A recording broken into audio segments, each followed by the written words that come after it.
Je, umewahi kujiuliza kwa nini kila unapokaribia kufanikiwa kuna kitu kisichoonekana kinatokea na kukurudisha sufuri?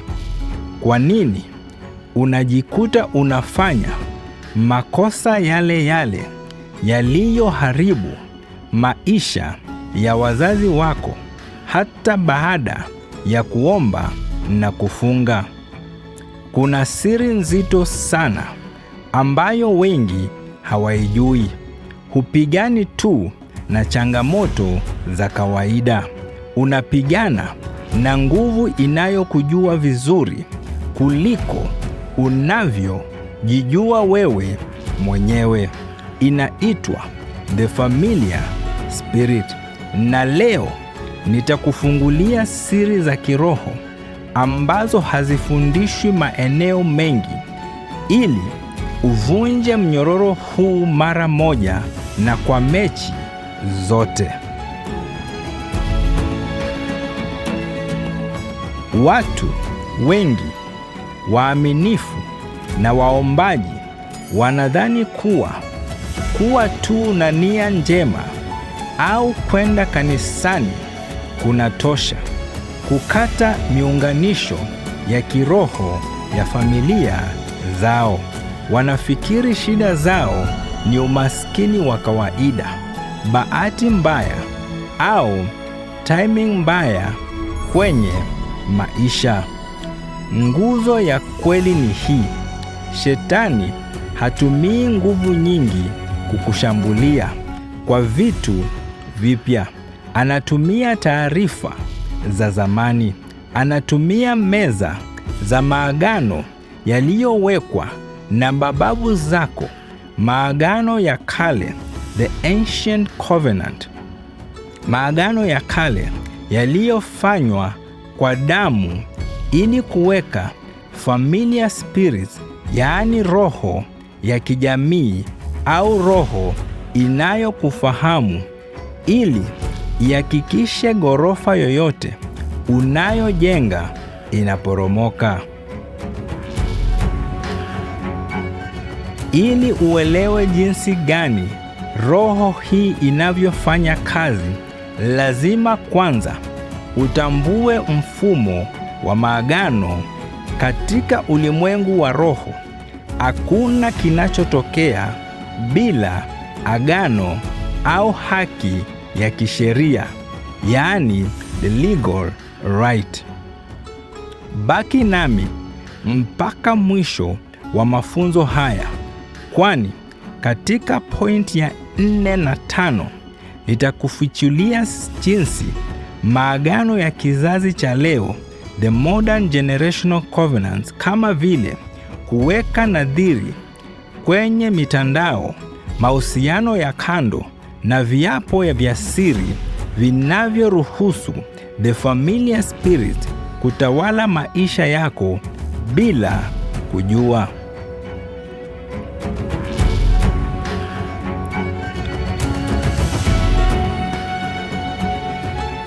Katika Agano la Kale, Mungu alifanya agano la damu na Ibrahimu. Mwanzo kuanzia sura ya 15. Lakini pia mataifa ya kishirikina yalifanya maagano na miungu ya sanamu kupitia damu ya wanyama au wanadamu. Biblia inatukumbusha katika Mambo ya Walawi 20:27 kuhusu kuwakataa watu wenye pepo wa utambuzi au familiar spirits. Sasa swali ni hili: familiar spirits ni nini? Hii ni roho iliyopewa kazi ya kukufuatilia mstari wa damu, yaani bloodline wa familia fulani. Inajua udhaifu wa baba yako, inajua jinsi mama yako alivyoshindwa kwenye ndoa, na sasa inakuja kwako ikiwa na ramani kamili ya udhaifu wa familia yako. Katika Agano Jipya, Yesu Kristo alikuja kufanya Agano Jipya kwa damu yake mwenyewe. Tazama Waebrania sura ya 12 kuanzia mstari wa 24. Lakini kama hujajua jinsi ya kutumia haki ya damu ya Yesu kufuta maagano ya kale, familiar spirit itaendelea kudai haki kwenye maisha yako kisheria.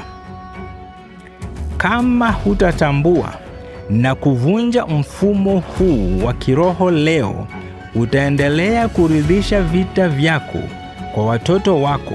Utaona watoto wako wakipitia mateso yale yale, magonjwa ya kurithi, kukataliwa, kushindwa, kumaliza mambo makubwa na kuishi chini ya uwezo wao halisi. Mtego huu hauondoki kwa kutamani tu. Unaondoka kwa giza kuondolewa na nuru ya ukweli. Sasa, kuna njia 5 za kuitambua familiar spirit katika maisha yako. Njia ya kwanza, unaona pattern ya majira na nyakati, yani cyclical patterns. Unaona mfano wa kujirudia, pattern isiyo ya kawaida. Kila unapofikisha umri fulani, mfano miaka 30 au 40, au kila unapofikia hatua fulani ya mafanikio, mfano unakaribia kufanya harusi au kupata mtaji, janga linatokea. Hii si bahati mbaya, ni familiar spirit inayofanya kazi kama alama ya kiroho kuzuia mstari wa damu, yani DNA ya ukoo yako, isivuke mipaka fulani.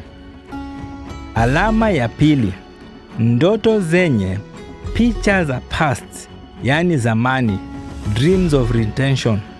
Kuhisi au kuota ndoto za mara kwa mara. Uko shule ya msingi uliosoma zamani, uko kwenye nyumba ya zamani ya wazazi wako waliokwisha fariki, au kuota unaongea na ndugu waliokufa. Hii ni ishara ya kamba ya kiroho, the spiritual cord, inayokufunga na siku zilizopita kupitia familiar spirits. Alama ya 3, tabia na maamuzi yasiyo na maelezo, yani compulsive inherited behaviors. Kujikuta unafanya yale yale uliyokuwa unayachukia kutoka kwa wazazi wako. Mfano, hasira kali iliyoharibu nyumba ya baba yako, ulevi au usherati uliovunja familia yao.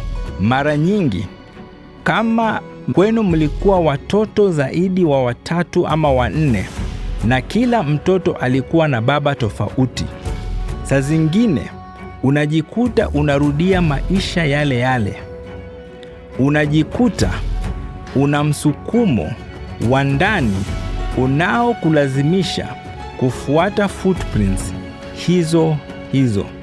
Alama ya 4, kuta za kiuchumi na kazi zisizozaa matunda, the invisible glass ceiling. Unafanya kazi kwa juhudi kubwa kuliko wote. Una akili na taalamu nzuri, lakini matokeo yako ni sifuri.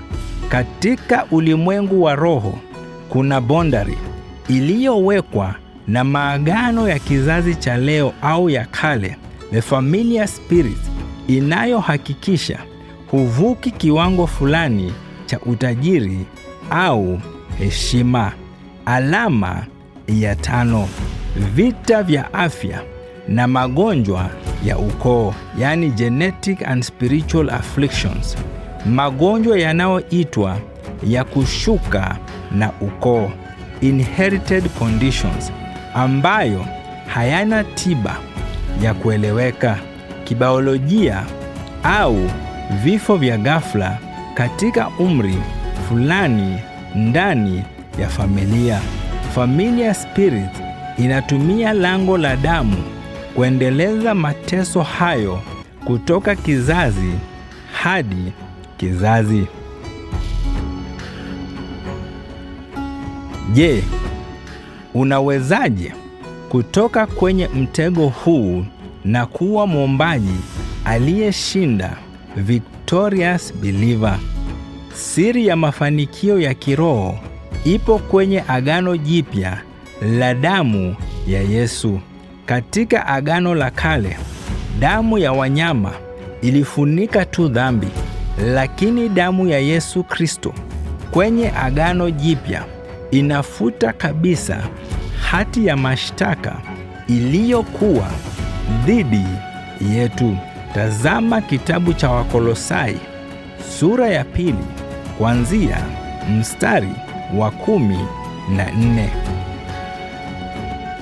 Kati ya vitu vyote unavyopaswa kufanya leo ni kusimama kisheria katika ulimwengu wa roho na kutangaza batilisho la maagano yote ya kale na maagano ya sasa uliyoyafanya kwa kujua au kutojua. Bwana Yesu aliposema kwenye msalaba, imekwisha, maana yake alimaliza nguvu ya kisheria ya kila agano la giza. Huna haja ya kuogopa tena. Ukijua haki yako ndani ya Kristo, familiar spirit haina nguvu tena juu yako. Wewe ni kiumbe kipya. Mambo ya kale yamepita, na tazama, yote yamekuwa mapya. Wakorintho wa pili sura ya 5 kuanzia mstari wa 17. Unaweza kuanza upya, ukajenga uchumi imara, ukawa na ndoa yenye amani, na ukakatalia mbali kila laana ya ukoo. Kama umetambua ishara hizi katika maisha yako na unahisi kuna mnyororo au laana ya ukoo inayokurudisha nyuma, usikae kimya. Ulimwengu wa roho unahitaji hatua ya kimaombi. Wasiliana nami sasa kwa usaidizi na maombi ya kina ya kuvunja laana za ukoo na kufuta maagano yote ya kiroho. Namba zangu za simu na njia za kuwasiliana zipo hapa chini kwenye description ya screen. Chukua hatua leo, ufunguliwe kikweli, na usisahau kusubscribe, kubonyeza na kulike na kushare ujumbe huu kwa wale unaowapenda, ili nawe usipitwe na ujumbe kama huu siku ijayo. Kama umenisikiliza na bado haujampokea Bwana Yesu, ningependa kuomba na wewe. Rudia nyuma yangu. Sema, Bwana Yesu, mimi ni mwenye dhambi. Niko mbele zako. Nisamehe leo dhambi zangu zote na makosa. Futa jina langu kwa kitabu cha hukumu. Andika jina langu kwa kitabu cha uzima. Nimemkataa shetani na kazi zake zote. Nimeukubali Yesu uwe Bwana na mkombozi wa maisha yangu kuanzia sasa na hata milele. Amen and amen. Mungu akubariki. Tuonane tena wiki ijayo wakati kama huu, tutakapokuwa tunachambua kuhusu malaika wazuri na malaika wabaya. Tuzame ndani zaidi, tuangalie kuhusu the story ya Noah, the sons of God ni wakina nani, na the fallen angels, tutajua tofauti ya devils na demons ni nini. God bless you and shalom.